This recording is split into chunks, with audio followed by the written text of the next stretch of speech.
भाई हजरात, आपने गुस्से को दबाया हुआ है किसी बात पर, अगर उसका इजहार करना ही है तो उसका तामीरी तौर पर इजहार करें।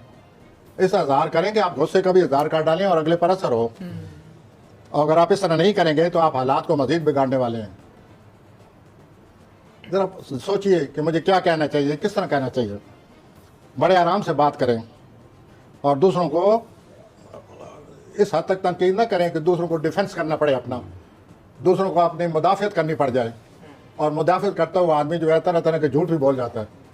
तो आप सूरत हाल को ख़राब कर रहे हैं। दूसरों को मौका दें, वो सही बात आपको बताएं, बातचीत ज़रा तरीके से करें और अपने गुस्से को, जो दबाए हुए गुस्सा है, इसको धमाके की शक्ल में बाहर न निकालें, नॉर्मल शक्ल में बाहर आ जाए तो बेहतर है। और मानवी तौर पर माशाल्लाह आप अच्छा वक्त गुजारते हैं और अपने पार्टनर को बहुत ज़्यादा वक्त दें और इस तरह करके आपने जो मामलात और मानवी उलझाए हुए हैं उनसे आप निपट सकेंगे। And be a good partner.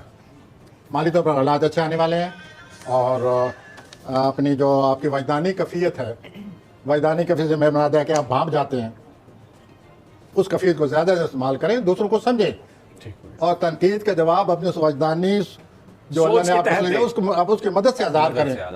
देखिए आपके